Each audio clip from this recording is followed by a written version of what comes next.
एक व्यक्ति जितना पूजा पाठ नहीं करता लेकिन आराम की ज़िंदगी बसर करता है, वही दूसरा व्यक्ति सच्चे मन से भगवान की पूजा करता है लेकिन बहुत कष्ट और दुख उठाता है। ऐसा क्यों? आप जितना सत्संग करेंगे उतने ही दुख आएंगे, उम्र उम्र के आएंगे, बड़े बड़े दुख एक साथ पड़ेंगे तुम पर। जीवन से जैसे सुख तो गायब हो जाएंगे। तुम जितना गीता पर या सत्संग करेंगे उतने ही ज़बरदस्त दुख आएंगे। क्या तुम्हें नहीं पता कि तुम जिस गति से सत्य को खोजते हो उतने से तेज गति से सत्य तुम्हें खोज रहा है।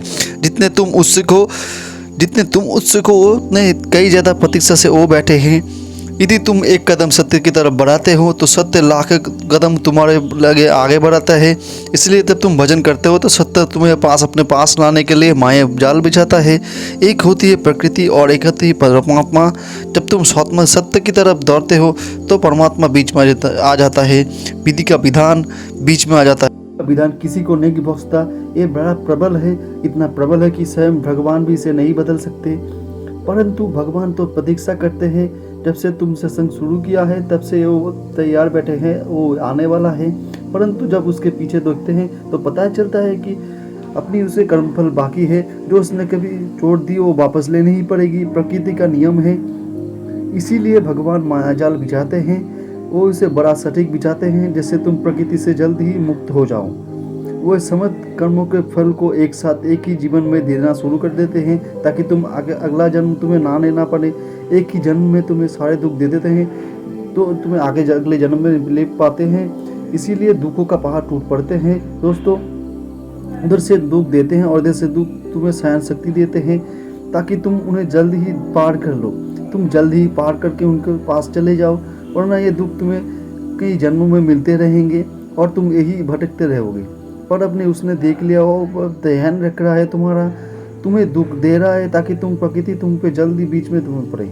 इसीलिए तुम जितना सत्संग करोगे उतना ही जल्दी कर्मफल दुख आएंगे और उसी जीवन में भोग कर प्रकृति से पड़ के परे चले जाओगे। सन 2005 के लगभग बात है। एक स्वामी जी थे, बड़े गजब थे। एक दिन उनको एक छोटे से कीड़े ने उनको काट ली तो उन्होंने भक्तों से अमेरिका से इलाज करवा ले। वो नहीं माने, कहने लगे जो होना था वो हो जाएगा। परंतु भक्त कहाँ मानते। स्वामी जी जबरदस्त अमेरिका भेज दिया। उन्होंने बहुत मना किया पर भक्त एक ना माने। ऑपरेशन शुरू हुआ। कई प्रयास के बाद डॉक्टर ने वो कीड़ा निकाल दिया। स्वामी जी डॉक्टर को कहा कि वो कीड़ा दिखा दो मुझे। डॉक्टर ने कहा दिखा दिया। अब स्वामी जी कहने लगे अब इस कीड़े को वही डाल दो जहाँ पर पहले था, मेरे गले में। डॉक्टर बड़े हैरान हुए, लेकिन क्या कहते हो, मरना चाहते हो? स्वामी जी बड़े मुस्कुराए और कहा इसे पिछले जन्म कुछ जन्म के कर्म जुड़े हुए हैं, उसी कर्मों का फल देना आया है। यदि आप इसे निकाल दोगे तो मेरा कर्मफल बीच में ही रुक जाएगा, तो मुझे अगला जन्म लेना पड़ेगा और भुगतना पड़ेगा। आप इतनी प्रतीक्षा नहीं कर सकती मोक्ष के लिए। परमात्मा प्रतीक्षा कर रहे हैं। यदि एक जन्म ले लिया तो मेरे लिए व्याकुल हो जाएंगे। इसे इस कीड़े को वापस डालो ताकि मैं अपने कर्मों से जल्द ही मुक्त हो जाऊं। डॉक्टर ने नतमस्तक होकर कीड़ा वापस डाल दिया और कुछ दिन बाद स्वामी जी की मौत हो गई और मुक्त हो गए, सत्य से मिल गए। इसीलिए ये मत सोचना कि भगवान तुम्हारे सुनता नहीं, बल्कि सब सत्संग आराम होता है तो जब दुख मिलना शुरू हो जाए तो समझ जाना तो तैयारियां शुरू हो गई है। बहुत बड़ी प्यारी चीज़ है। तुम सत्संग नहीं करते हैं तुम्हें भी मुक्त मिलेगा। वो दुख तुम्हें बार बार सत्य की तरफ बढ़ने के लिए प्रेरणा देगा। तुम छोटे दुख से नहीं समझ रहे तो तुम्हें बड़ा आनंद मिलेगा। इसीलिए दुख के इशारे के समझिए। जब बिना कारण मन दुखी होने लगे तब समझ लेना तुम्हारी सत्य की दृष्टि तुम्हारे ऊपर पड़ रही है। अब तुम सतर्क हो जाना, सावधान हो जाना। सत्य कर्मों से जुड़ने का समय आ गया है और बुरे कर्मों से बचने का प्रयास करें। जो व्यक्ति कभी पूजा पाठ नहीं करते तो आराम और सुख में जीवन व्यतीत करता है।